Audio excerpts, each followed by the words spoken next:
Today I am gonna show you how to make a football post with net in Unity. First import your model.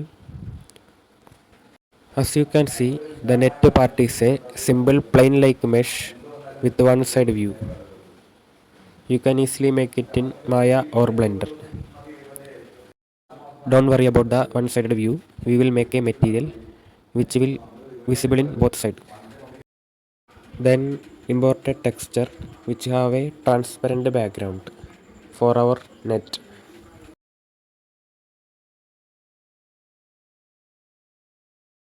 Create a new material in Unity. Change its surface type to transparent and drag and drop our net texture into the base map. Drag and drop the material into the mesh. To make both sides visible, go to the material, change the render face to both. Change the tiling if needed.